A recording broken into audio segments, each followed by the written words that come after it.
Welcome to Cordkillers. The world of entertainment is turned upside down. Yeah, it's starting to look at it right now, and we're just trying to find out how to watch what we want, where we want, whenever we want. We killed all the cords, Brian. It's our responsibility to do it. I'm Tom Merritt. I'll tell you what, after killing the cords, you'd think we would bury the hatchet, but instead, I'm about to dig up that hatchet and then kill them all over again, because boy, did we start a little bit late on account of technical foobarness, but don't worry, we're all fine here, just fine. How are you? I'm just bellying up to the foo bar to have myself a drink of Cordkillers. Oh, I thought that was teeing up the supply run. No, but it is now. Let's go to the supply run. Supply run.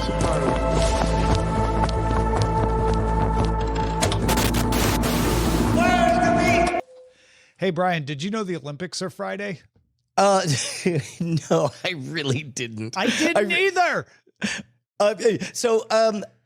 Tom, no one knows. It's the best kept secret in sports. Actually, the Olympics start even before Friday. They're doing like curling pre-qualifications Wednesday, I think. So by the time many people are listening to this, it's already underway. Well, and think about what a big deal the Winter Games have been. Oh, I don't know. Every other time they've happened in our lifetime. Every other time they happen, the conversation is, the Olympics are coming up. I don't know if I'm going to watch, or why is it such a big deal? You know, why am I seeing it everywhere? Maybe, but not this year. I feel like I actually asked on every social media I could find, did you know the Olympics start this week? And like maybe one person said, yeah, of course. And 99% of the responses were like, really? Huh, that's weird. I do now. Like that kind of like, what is NBC doing? Now, granted, if you're outside the US, you may have an entirely different answer to this, but in the United States, it feels like even if you watch NBC stuff, you knew the Olympics was this year, but you didn't know it was happening this week. Well, not to make it too political, it is a fact that the current president of the United States is a big fan of crowding out the ecosystem when it comes to news. And in general, news organizations, one of the great things about the Olympics is that it was newsworthy things on schedule. Tick-tock, every 4 years, 2 years. And this year, there's just too much chaos on the menu, I guess. I think that's a big part of it. I think you're right. Everyone is concerned with the Whig Party. No, I'm kidding. But I think, and I'm not kidding about you being right. I think everyone is so distracted with the news at capital letters that there isn't as much attention being paid to other things. But there is attention being paid to other things. You do hear about other things. It's just harder to elbow in. And I don't think NBC has the natural advantage of marketing that it used to either. Peacock ended 2025 with 44 million subscribers. That's up from 41 million, 22% increase from the year earlier. So 41 million last quarter, up 22% from the year earlier. Peacock revenue rose, but losses increased on the cost of new NBA rights. My point, Brian, is like they've got millions of people subscribing. They've got the NBA. They've got the NFL. They have places to tell people about the Olympics. And I think they were telling people about the Olympics. It's just that they were saying like this year the Olympics happen, not in 3 weeks, in 2 weeks, and that combined with like the natural news cycle probably not having as many inches to fill in old timey speak. Well, and I guess put similarly, I mean, just it is an artifact of the Trump administration that they want to crowd out the news. And in that noisy environment, think about it. Like usually if you're doing old fashioned, old timey hour-long newscasts, you're going to have a certain number of viewer minutes dedicated to domestic issues, local issues, and international issues. And usually the Olympics was like the international story. But now there's a lot of international news. I've got at least 2 more points to add. And okay. The next one goes right along with that. Okay. The other thing is when you and I were but soft summer babes, there was 2 ways. When someone said, did you see the news? People either thought about the TV news or the newspaper. And you probably had one newspaper that everybody read, and maybe 3 news channels, maybe 4. And so you could reliably understand what someone meant when you said, did you see the news? Did you read it in the paper? Did you see it on TV? Now, when you say, did you see the news? It's different for every single person. For you, it might be X. For the other person, it might be Blue Sky. For someone else, it might be Instagram, or it might be Facebook. Like, people are rarely reading the newspaper, even on the web, or watching the news on TV. And so there isn't that one place where like everybody saw the story about the Olympics. And if your algorithm is like, I don't know, seems like what Johnny X likes is outrage. There's not a lot of outrage around the Olympics, so it doesn't feed it to you. I wonder how long the outrage move can continue to work, because at this point, everybody is aware of it. And I wonder if people are experiencing outrage fatigue or some other way to get their news. I mean, I've been talking about this for a while. This whole lack of a shared reality is strange. It is strange to me, Tom. Yeah. Well, and we all think I think the other thing is we all think we have a shared reality, right? We don't, but we think we do. And we never did, even when we all thought we knew. Well, I mean, we didn't, you're right, but we at least knew what everyone was talking about, right? When I go back to the news, you knew what was on the news, whether you believed it or not, whether you had a different opinion, you knew what the discussion was, right? Oh, it's the Vietnam War. Oh, it's the hostage situation in Iran. Oh, whatever it is, that's the big story. Now we still have the big story, but the angles on it are entirely different. And everyone thinks their algorithm is roughly the same as everyone else's. Aren't you seeing this? Everybody's algorithm is entirely different from everyone else's. Entirely different. You may be getting the same story, but you're not getting the same angle on it. You know what's so wild, Tom, is I keep struggling to think of a shorthand that is better than what Stephen King said when he said at this level of the tower. Like when people say, did you hear the news? That's what I just instinctively want to say. What level of the tower are we talking about? Right. In what reality? In what version? In what universe?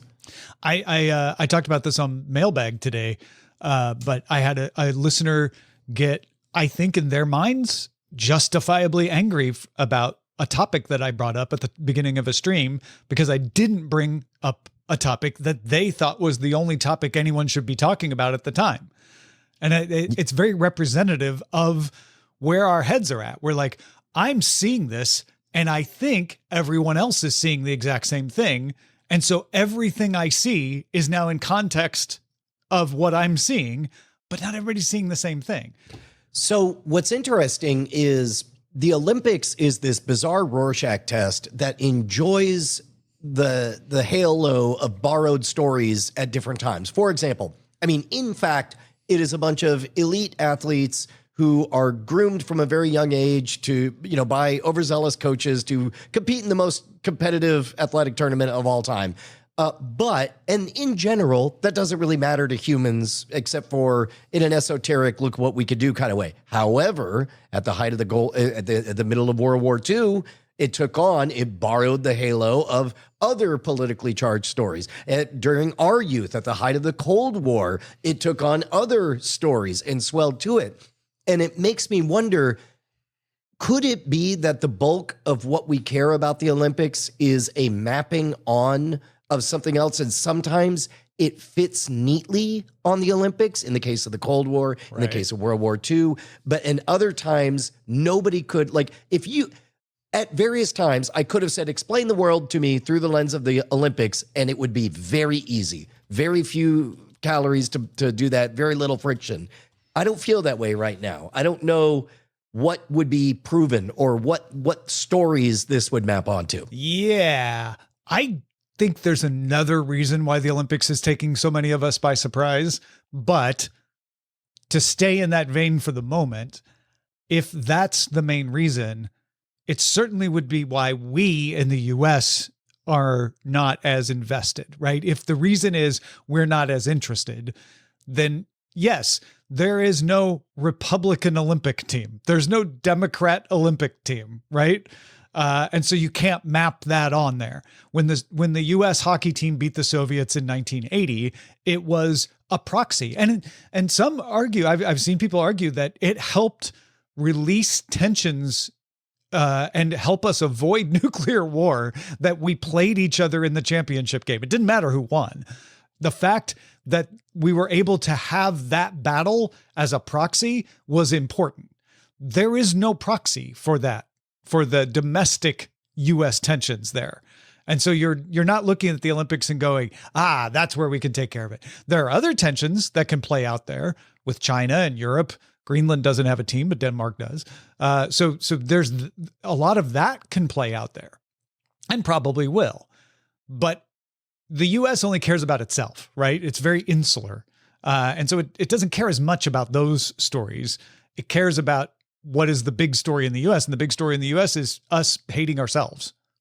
Yes. Although you brought up a fascinating idea, like the political Olympics. What would you tune in to watch the political Olympics? Like 5 members of the equivalent of the Jamaican bobsled team is like the Green Party showing up, and then, I don't know. That would be fascinating. Yeah. Who wins which events? Like, I assume, the obvious jokes would be like the Dems win chess and the Reds win skeet shooting or whatever. The Republicans win the biathlon, right? Where you have to shoot and ski at the same time.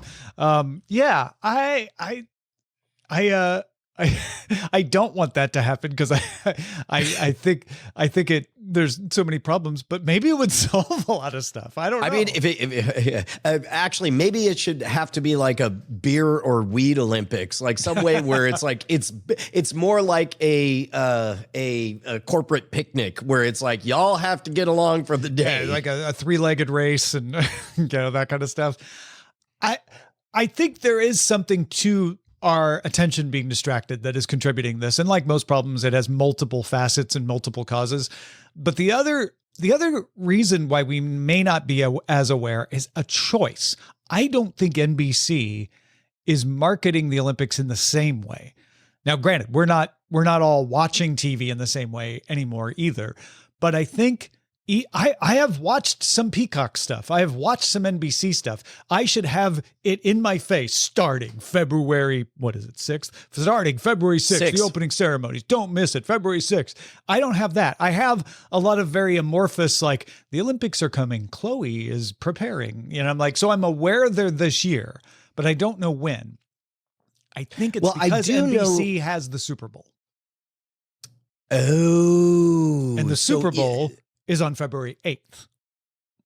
So NBC only has one sports-related button at a time, and if they're pressing one sports-related button, they're not pressing another sports-related button, and one of them is a massive cash cow. When everyone watches the Super Bowl, they can throw all their Olympic it's underway right now. As soon as the Super Bowl is over, keep watching for the Olympics, and then keep watching for the next 2 weeks, because when we're watching the Super Bowl, if it's not a paid advertisement, it's going to be NBC telling you about the Olympics. That's my guess. I think you cracked the real code. I think that Brian's galaxy brain, which way is the wind blowing stuff, maybe had a minor factor, I think it had but an effect. Yeah. I would say it's not even minor, but yeah, I think it's a multiplier on top of this other cause. Yeah. Well, and as far as boots on the ground, like hearing about the Olympics, as you know, I'm a fan of our local sports dive bar, and there must be 70 screens around, and they're on at all times. And if you know me, you know that I can't not know what's on those screens. And nary a whiff of Olympics. Isn't it weird? Like, yeah. Even if you got the Super Bowl, which they do, and you're going to use that as your platform, like, I don't know. I think it's an oddity that it's not still like, hey, Super Bowl and the Olympics, boom, boom. It's like shoot. I can't remember the name of the Barbenheimer. It's the Barbenheimer. Barbenheimer. Yeah. Barbenheimer. Yeah. So let's do this. I'm going to look at Google Hammer Trends. And Barbie is what I was going for. This is interesting. If we look at Google Trends, let's do 2004 to present. I don't think we see. Wow, look at this. Okay, this is searches for the Olympics, and you got summer is the big spike, then winter is small spike. Yeah. In the 2010s, you got almost twice as big in July to 2008. And then the Winter Olympics is as big as the summer was in 2010. Both summer goes down in 2012. Winter stays the same. So if you look at these, winter tends to be the most robust, like clockwork. It doesn't really swing one way or the other. It doesn't swing as high, but it doesn't go low. It's very consistent.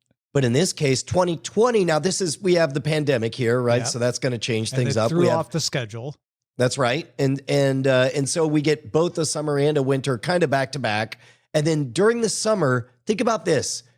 In 2024, July 2024, that was the all-time peak of interest in the Olympics. Yeah. And now, 2 years later, as though we're just exhausted, we are at the Olympics. And it is the lowest bump of all time. Although that's How December. wild. That's December, right? Okay.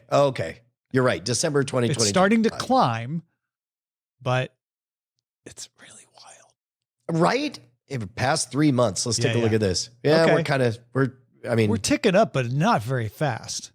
yeah. Like, I think you're just right. February 2nd, people, like, with my post, that's when it's by. That's great. I always love, sometimes I'll post a word and use it a bunch, and then I'll just see if it shows up on Google Trends because it was me. If I can, I'm going to tell, this is a very out of the way story. Brian Wilson, former lead singer of the Beach Boys, passed away.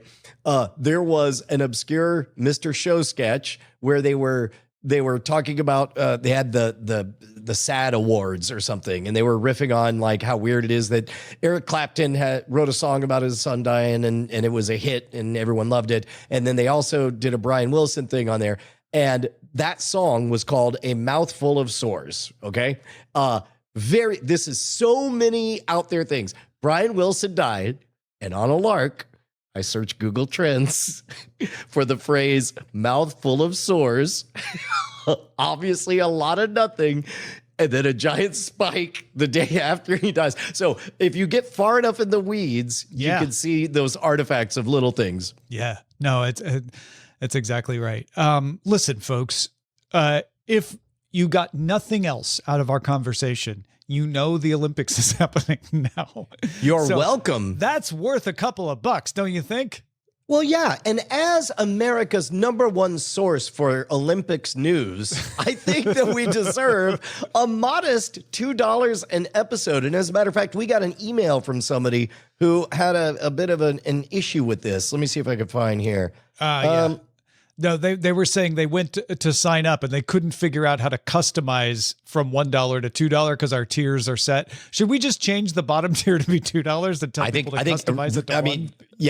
I think that inflation only, like when we started asking for $1, that is $2 now. Yeah.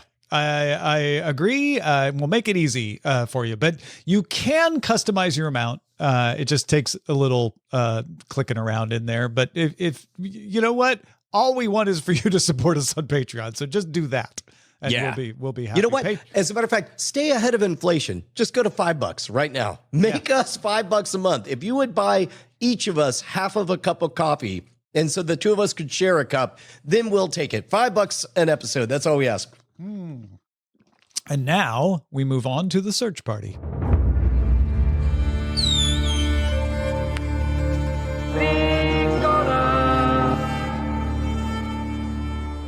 Oh my, Brian, we got another season of Ted Lasso. They said the third was the last, but there's a fourth one coming this summer.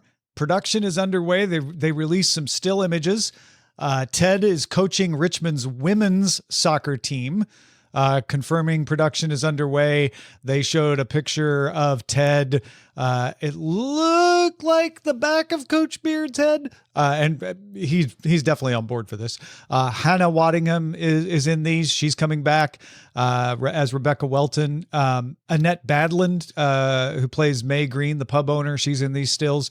There's also Ted's son, played by Grant Feely. So they changed actors because he's older now. And Tanya Reynolds as an assistant coach. She'll be a new character in there. But there's also a bunch of folks that you know and love that aren't pictured in these stills who are coming back as well. So I don't know how you feel about getting more Ted Lasso when we thought we were done.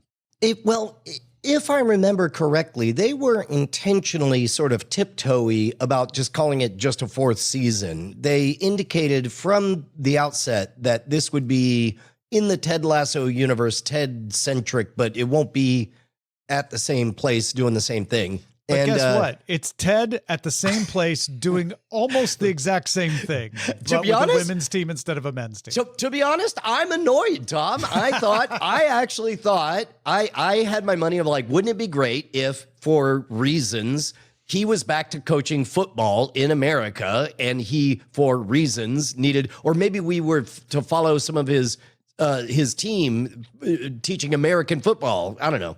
Yeah. But nope, it's going to be interesting how they explain this. That's what I'll say. And it'll be interesting if they can recapture what made it special. Cause it really was.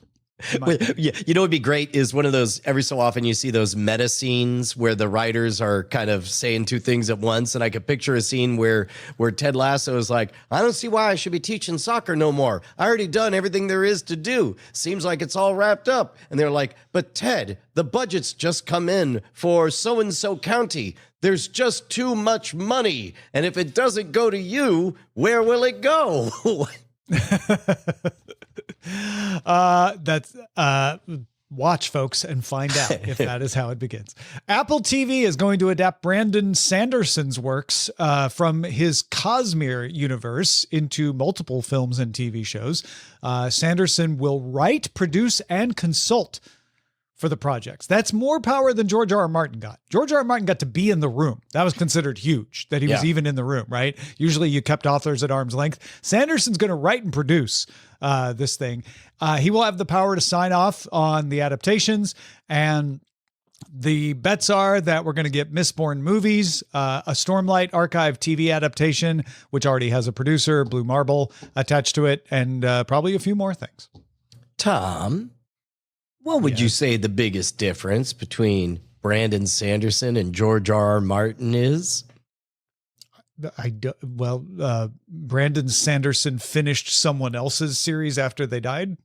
Well, yes, but also reliably publishing is a thing Brandon Sanderson can do. As a matter of fact, if you've ever read some of his online essays about how he divvies up his day, he makes it very, very clear. Look, guys, I'm not doing magic here. There's no wizardry to it.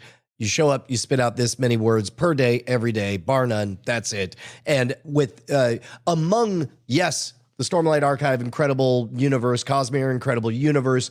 He very clearly does an extraordinary job of beginning with a small moment that becomes so incredibly big and sweeping. By the end is like an onion. You peel layers, layers, layers. But also, most importantly, he's a relentless machine with a track record of being a relentless machine. And I suspect, Tom, you know this world better than I do, that had a bit to do with the decision to commit to that kind of millions of dollars. Well, you know what? I don't want to throw shade on George R.R. Martin because I imagine that George R.R. Martin also shows up and writes every day. It's not because he's not working that you haven't seen him publish.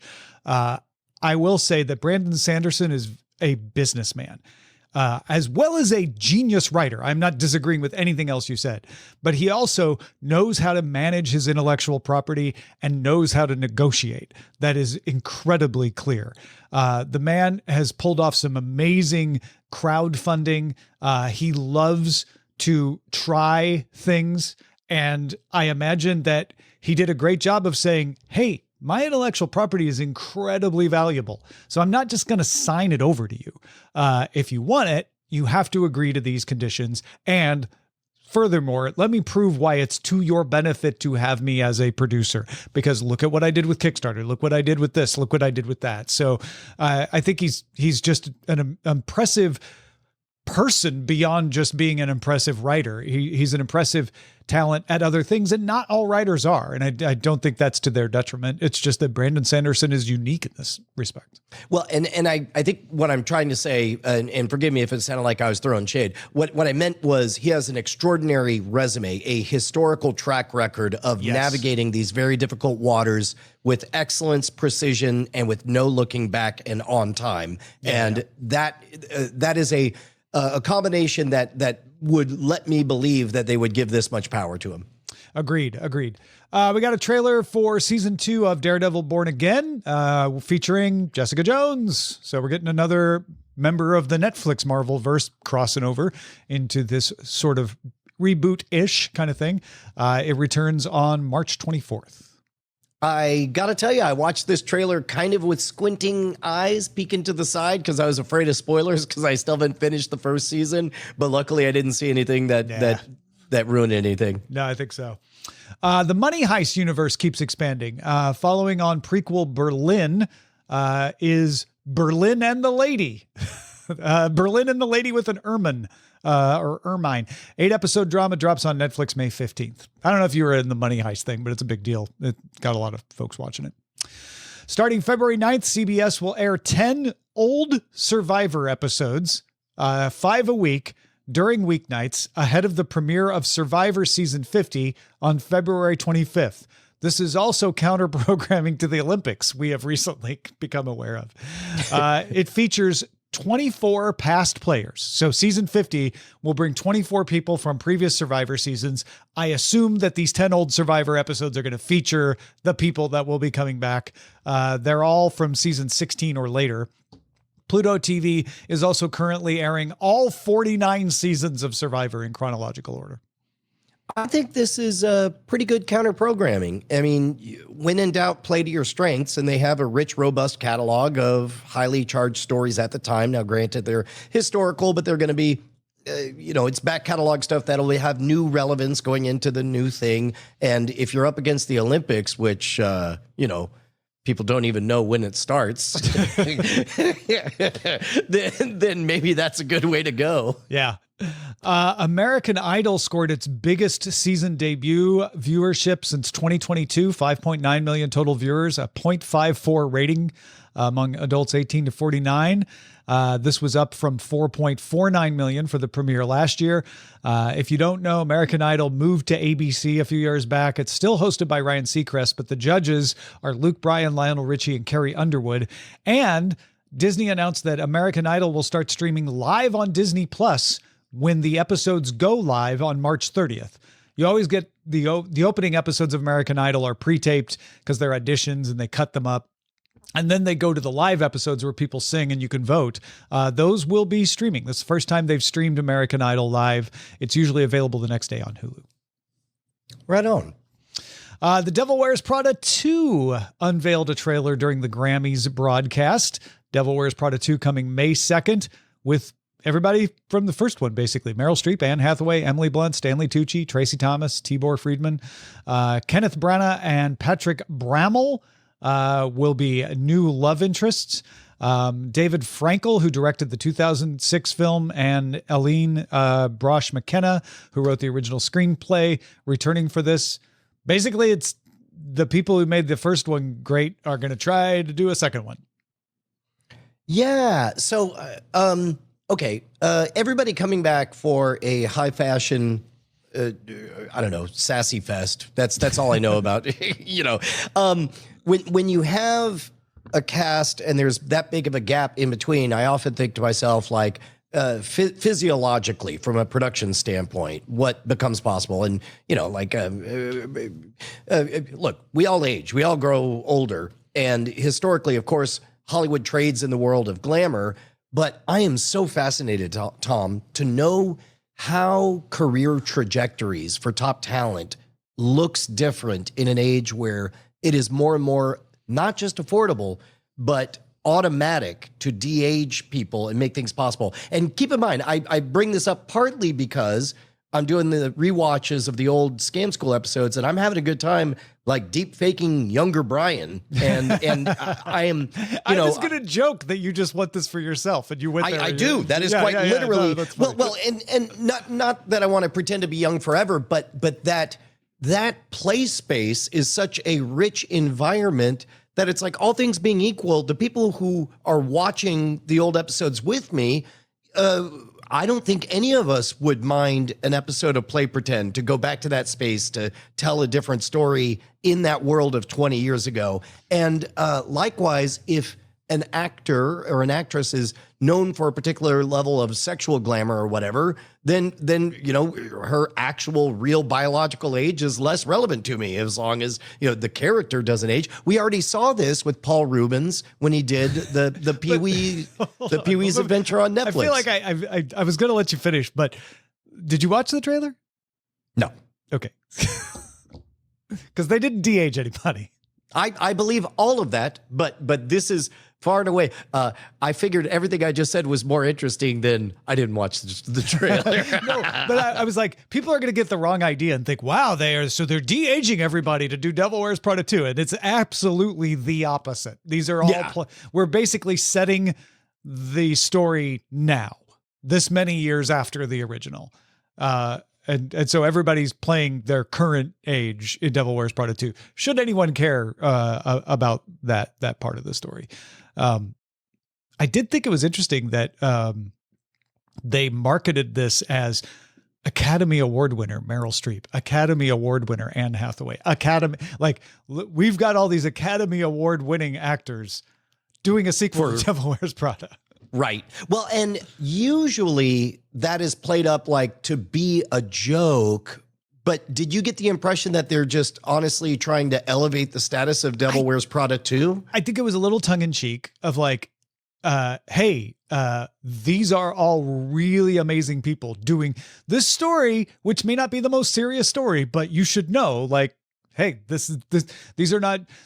I took it as more like, look, this must be good if this level of talent agreed to do it, which is a bit of a, they didn't have to, I guess is what they're saying. Yeah. Netflix's animated Stranger Things Tales from 85 arrives April 23rd. This is a story that takes place between seasons 2 and 3 of the live action Stranger Things.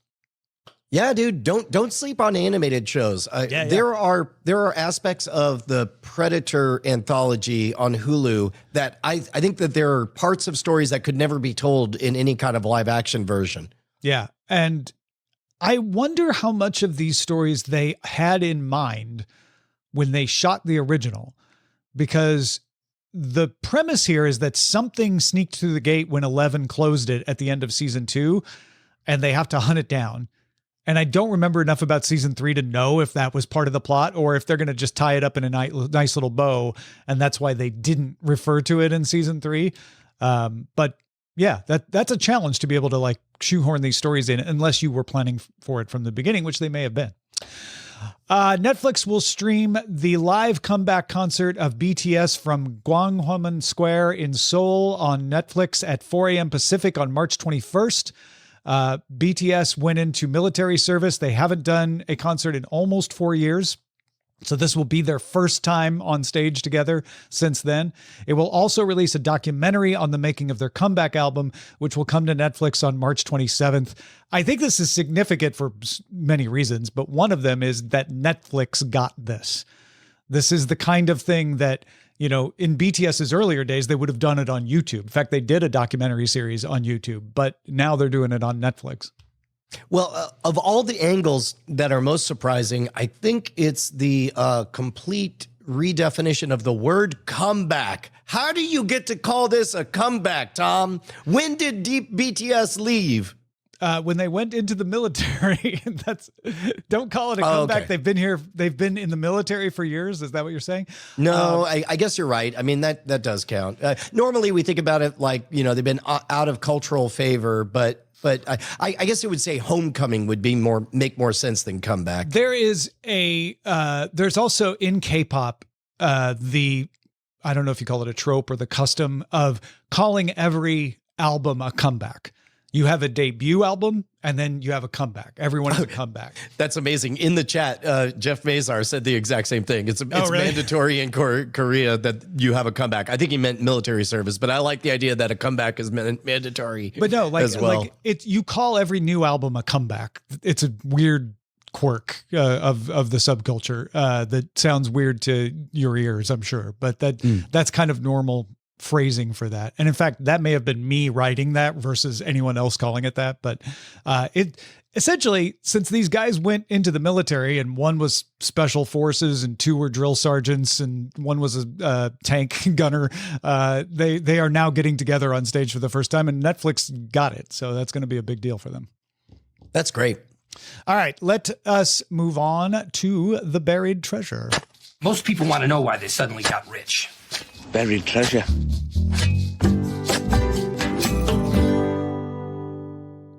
Buried Treasure is the segment of the show where we talk about something we've been watching that we think, I don't know, maybe you would like to watch it too. Brian, what are you going to recommend?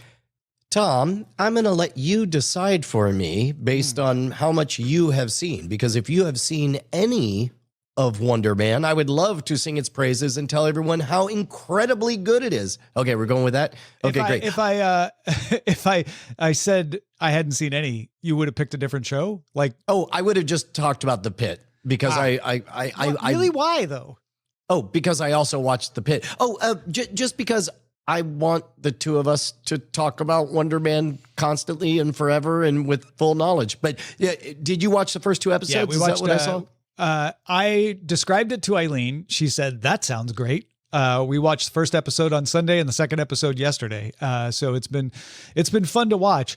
Some people compare it to The Studio, and I get why they say that because it's like inside Hollywood, like what it's really like, but it's not The Studio because The Studio is from the executive perspective. This is real people working in Hollywood perspective, and really enjoyed that to the point we got very excited when he went to do his self-tape and we were like, hey, I know that place. That's in Koreatown. Oh, that's great. We go there all the time.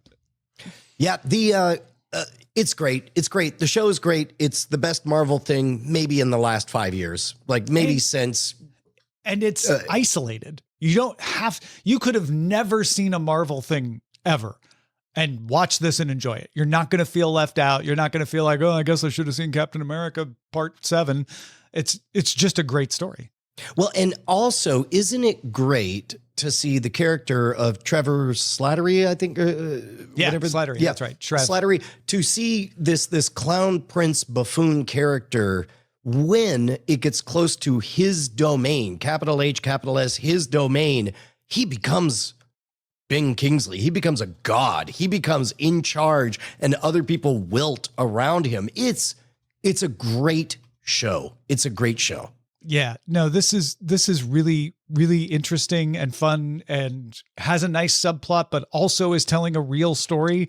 It's kind of doing a little bit of what Andor did, where it's just telling a story of a struggling actor, whereas Andor was telling an action story, right?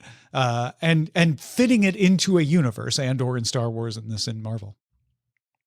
What did you think about its fairly bite-size package that it comes in? So much love. Please stop making me have to watch an hour plus for this. This is good. This is very good. I fully support. Speaking of things that are not bite-sized, on Sunday that are too long, we watched the Grammys on CBS. One of the reasons I enjoy watching the Grammys is because the Grammys kind of understands that you're not really there for the awards. You're there to watch a bunch of musicians perform together in a way you would never have seen before. We did a live watch along in the Daily Music Headlines Discord.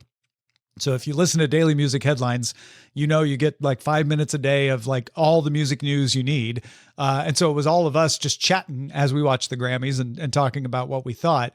Two of the hosts had to go to bed before it was done because it was 3.5 hours, Brian. Wow. They did the in memoriam over 3 breaks. Wow. Yeah. Now, some of what they did was fantastic. I thought one of the things that was really cool is they did all of the new artists performing together in like a handoff situation. So one new artist would perform, and at the end of their set, there would be a transition to the next new artist who would perform, to the point where like two of the performers were doing it outside of Crypto Arena. Like, you know, they like went outside and then came back in. That was really fun. And you got to see them all back to back. So you got to compare and contrast and just see how much talent there was in that new artist category. And the In Memoriam was really great too, because they were bringing up musicians to do tributes to D'Angelo and Ozzy Osbourne. Not together. They did the Ozzy Osbourne one and then the D'Angelo one, but you got to see all these amazing artists, you know, coming on stage and doing the songs from those folks. And they also did some tributes for some other people as well that way. That was incredible, but man, it was too long. That I don't know what you would cut, but you probably should have cut something. Well, if you got something, we should be on the, the other part of this too. This is the last time the Grammys will be on CBS or Paramount Plus. Next year it goes to Disney. So it'll be broadcast on ABC and available on Disney Plus. Wow. If you got something we should be on the lookout for, email us cordkillers@gmail.com. It is with great pleasure that I announce Brian Brushwood. You announced Brian Brushwood? I agree. It's with great pleasure I'm announced. To you, Brian, that this print copy of Synced can be purchased on Amazon now. Oh, hells yeah. I'm doing it right now. Where am I going? Just go to Amazon, search Synced Tom Merritt, Yep. SYNCED, Tom Merritt. You can not only get the Kindle, the ebook has been there for a while, but the print version finally got approved. Long story, but previous publisher went out of business, but Amazon had it in their records and they're like, you can't publish that. And I said, yes, I can. Here's the letter that says I can. So there you go. Know a little more about tech. There we go. Synced, Beautiful. know a little more about tech. Name something. You want to know about the Wikipedia. word computer? Wikipedia, Windows, central processing unit, algorithm, machine learning, laser printers. Why do we have them? It's all in there. Everything. If you got like, I have a question about technology, check out Synced. It's available wherever fine. Now I can say wherever fine books are sold. Yeah. By the way, this is a very Tom Merritt photograph. I need technology. Give me a calculator, a slide ruler, and a keyboard. Got it. Yeah. That's my actual keyboard. I totally knew it. I had no doubt. And I don't know what I did with the slide rule, but it's like sitting behind me somewhere there. That's great. All right. Shall we scan the horizon? Indeed, sir. Send a scanning to abort. Scanning the horizon! Ampere Analysis estimates that Amazon Prime Video will make up 27% of the amount of money spent on sports streaming rights this year.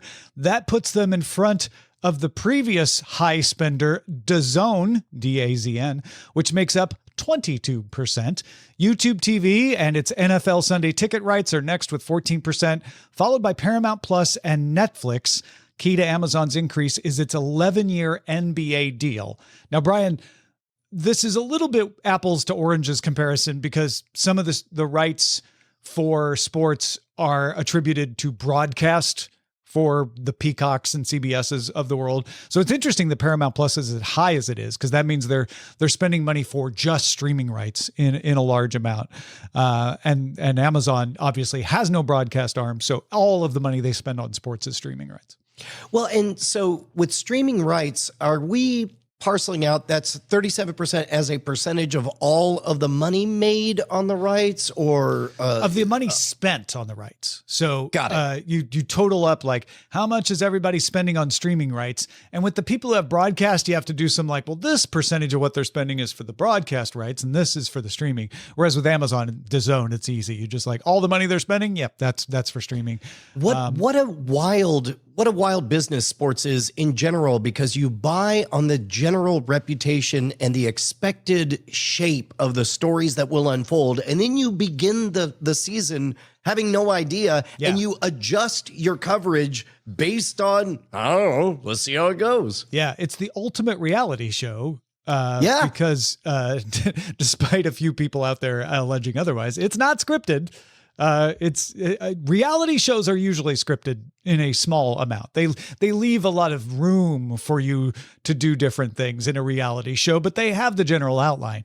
Sports, the general outline is play the game. Let's see what happens. Speaking of which, the NFL now owns 10% of ESPN. Disney still owns most of it, but NFL bought 10% of ESPN, and in exchange, ESPN now owns the NFL Network and NFL Red Zone channels. NFL media employees will become ESPN employees starting in April, and the NFL Network will be integrated into ESPN's streaming service starting with the next regular season. So given how often we hear about like regulatory hurdles to, antitrust, blah, blah, blah, the entire NFL Network becoming a wholly owned subsidiary of ESPN, I would have expected more regulatory brouhaha there. Why exactly? Mainly because it's the totality of another branch. Like I always thought from NFL's perspective, it's a savvy move to make your own network so that it's a hedge against everyone else, and it elevates your bargaining power. Again, like the whole reason to have the NFL Network is to command higher licensing fees among all the broadcasters and streamers out there. And then now you have a purchase, and all of a sudden all that leverage is going away. I guess I would expect that there would have been some kind of regulatory eyebrow raising on that. I mean, everything you're talking about impacts cable, right? Yeah. I don't know. Like licensing fees and stuff. Yeah, but yeah, I guess so. So I'm wondering if that's why the NFL does it, to be like, leverage for carriage anymore, not that big a deal. So we would rather have 10% of ESPN and rake that money in, knowing that that's where the puck is moving, wrong sport, because streaming rights is where everything's going to be. And the cost of running the NFL Network now can be handled by ESPN, and we don't have to have a separate structure for it. I understand it from NFL's perspective. It sounds like, look, we went out, we built a vertical. It's quite good. We would like an exit from it. And then money in the form of stock and take care of it, keep going. Great. But just often, I guess in a world where we were talking about Fox Business News being, some other conservative network crying foul on that tiny slice of things, I'm surprised that nobody would cry foul in what feels like a much bigger play like this. Yeah, I mean, it's just one network and it's a small network, honestly. So I guess that's the real lesson is that just the numbers were too small. Speaking of the numbers, we got Disney earnings, so we now know how Disney streaming is doing otherwise. In the latest earnings, Disney mentioned that ESPN lost $110 million during the 2 weeks that it was not on YouTube TV. That is chump change for YouTube TV. That is a lot of money for ESPN. So wow. YouTube TV saved $110 million, maybe lost some subscribers. ESPN lost a big chunk. Overall revenue for ESPN was $4.9 billion. So they still did fine. And it was even up 1%. Would have been up a little more if they hadn't lost that money. Total revenue for Disney Plus and Hulu was up 11%. Disney no longer reports subscriber numbers, so the revenue numbers are the best we can go on. That's how well they're doing. Interesting. And Disney got a new boss, or will get a new boss, starting March 18th at its annual meeting. Parks head, the head of Disney Experiences, Josh D'Amaro, will take over as CEO from Bob Iger. And this part is going to ring deja vu because we said this when Bob Chapek took over too, but Bob Iger will stay on as senior advisor until December 31st when he will again retire. D'Amaro started in parks in 1998 at Disneyland. He's been with the company ever since. So this is Disney saying, we want someone who knows this company inside out, knows our intellectual property, knows what our customers like. He's been in charge of parks and merch, so he's very invested in what makes that company money. Dana Walden, who came over from Fox in 2019, is going to get promoted to president and chief creative officer, and she will run not only studio, but also TV and streaming. So she is in charge of the whole enchilada as far as creating video content. Yeah, I don't hate the idea of promoting from the park side of things, because you get, just by pure exposure, an awful lot of an understanding from the fans' perspective. And you also don't lose sight of the downstream revenue generation potential of things. For example, Cars, I think, made okay money at the box office, but far and away is the most valuable money-making toys franchise, or like all the money in the world comes from Cars, apparently. Yeah. And that's kind of the way Iger was talking about it, is DeMauro knows that he has no great intellectual property at his parks and merch if Dana Walden doesn't make great stuff. So he expects that they will work well together. They, I guess, considered a co-CEO situation, but said sometimes it works, but not all the time, and not for us. So not doing a co-CEO situation, but I think trying to promote Dana Walden enough that she doesn't leave, to say like, look, you're going to have complete control of the things you do well, which is making content. So go for that. Yeah. CNBC reported Monday that Warner Brothers is likely to hold a shareholder vote on the Netflix deal in March. If it passes, the deal would move forward to regulatory review. If it fails, then Paramount can continue to push itself as the replacement for that deal. But March 18th, I wouldn't say it's the final word, but we'll get kind of a definitive weigh-in from the actual shareholders. Previously, the board improved the deal. Now, March 18th, the shareholders will vote on it. Yeah, I would say how that vote goes will be a pretty clear indicator of which way everything is likely to shake out. I'm going to guess that it will pass, and that the real fight is going to be in regulatory. Ted Sarandos did his Senate subcommittee testimony today. And so we'll talk about it more next week, but he got grilled. And that's not a big surprise. I think less telling will be what he got grilled about today. More telling will be what people talk about in relation to that. What the people who are in charge of regulatory stuff say based on that. A lot of times these subcommittees are show ponies, right? You trot the guy out there so that you can get him to say the thing and then point to the thing, whatever case you're making, positive or negative. And so I'm more interested in what people's reactions to his testimony will be. Yeah. And finally, I put this in here because I think it's a streaming outlet that maybe a lot of people don't know about. Jolt. Jolt is an independent film streaming platform. It offers rentals, which let you choose within a range how much to pay for it. It also lets you donate to the Jolt Impact Foundation nonprofit, or to a particular film director, or to a particular film if you want. The whole premise is you want to support independent film. We will help make that happen. And the news is that Academy Award nominated documentary Viva Verdi is now available on the Jolt streaming platform, making it available in the US. Yeah, I would love to know if any of our fans out there have messed around with Jolt and what it's like. Hit us up at cordkillers@gmail.com. Indeed. All right, folks, let's move on to the chatter.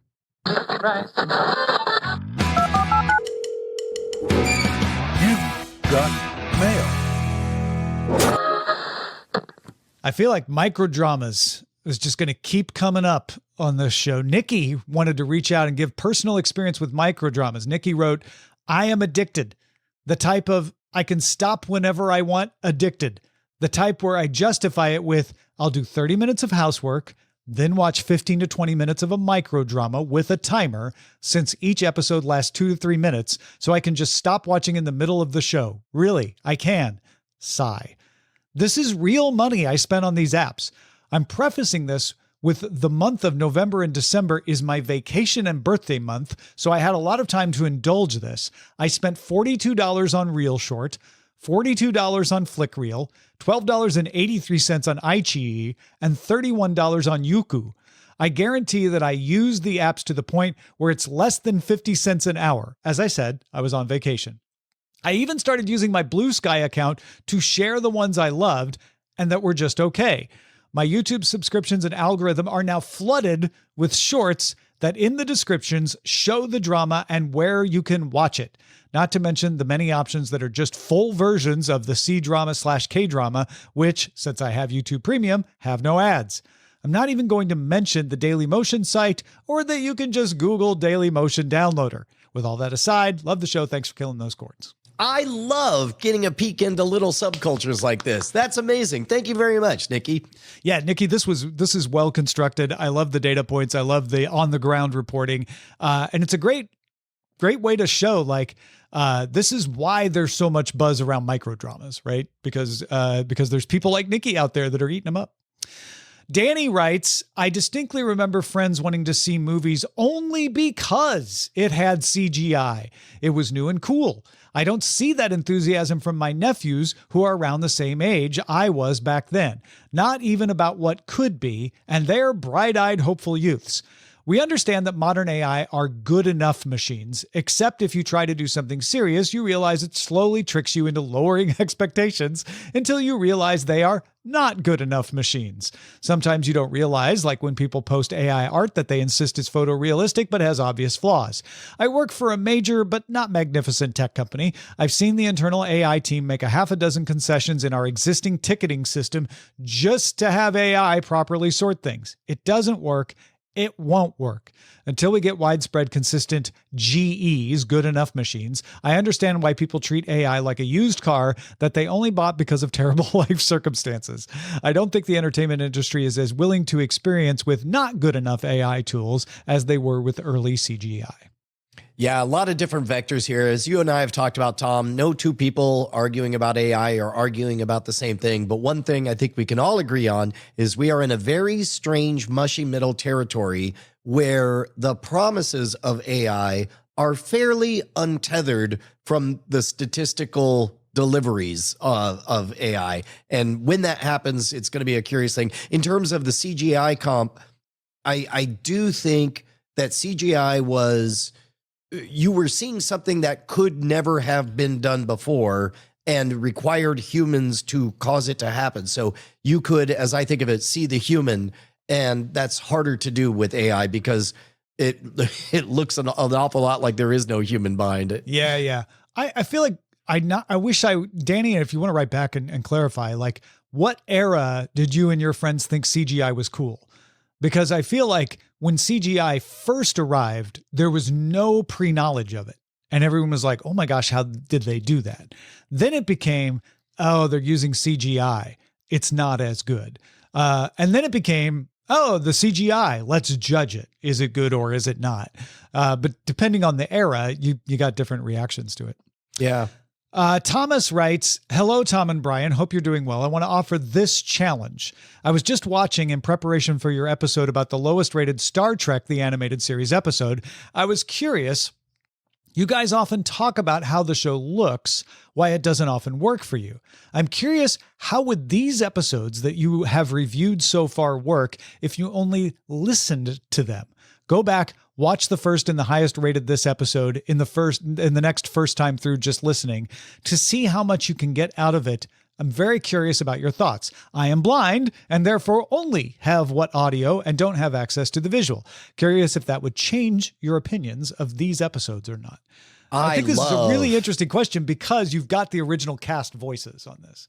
Well, and to be honest, it made me realize, even as a child watching the animated series, that I'm like, wait a minute, the magic of Star Trek is not in the spectacle, in the the cardboard cutout aliens or whatever. It's in the script and the story and the characters. Yeah. And a little spoiler for the full experience. I feel like the final episode has a much different audio character, much different acting character than did the first episode that we watched.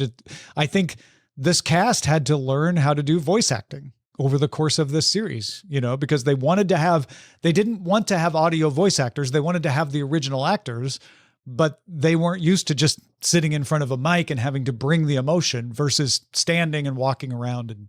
Well, and as I believe somebody in the chat let us know, the very first episodes, or maybe the first episode only, they had everybody literally in the room together. And then they obviously did not afterwards. And speaking of Star Trek, we got lots of reactions to Starfleet Academy. Scott said, I heard this mentioned on your show, decided to check it out. My favorite moment was on the Wall of Heroes, seeing the name Admiral Harry Kim. Poor guy couldn't get a promotion to save his life on Voyager, but clearly he got them eventually. Overall, I don't care too much for the show. Holly Hunter is going to be very polarizing. I'd much rather watch Star Trek War College. I'm willing to give it a chance to grow on me and find its stride. TJ Asher said, as a huge Trek fan, the marketing completely missed me. I did not know this was a thing. After 2 episodes, so far so good. Bit cheesy at times, but come on, it's a new Star Trek. By the way, wasn't Tilly supposed to be a teacher there? No sign of her. But give me more of Tig Notaro and less Holly Hunter. Sorry, even though she's a voice in my favorite animated movie ever, The Incredibles, I can't get past the stigma of one of the worst movies ever made, The Piano. Didn't it win awards? And then Dave in Waco said, hey guys, I just wanted to say I hope that YouTube will soon offer toggles to allow us to never see AI content. He's sick and tired of getting all that AI content in his algorithm. Yeah, I think, look, man, adolescence is a weird time. I mean, the funny part is I will make this prediction. In 5 to 10 years, it'll be hard to even remember or find in the wild everything you currently don't hate or that you don't like about AI.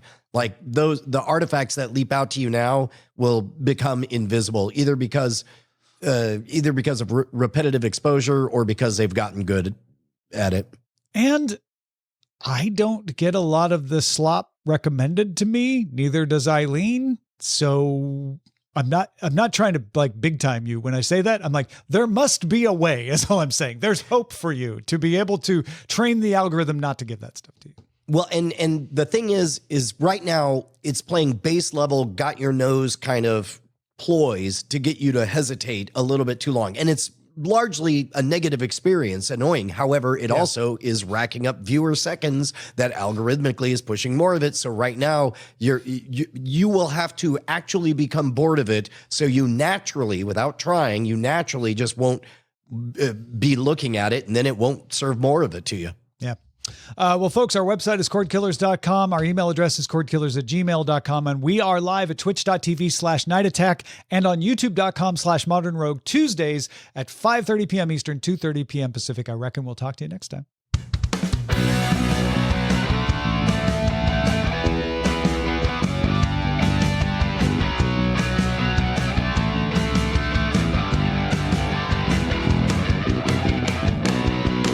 Diamond Club hopes you have enjoyed this program.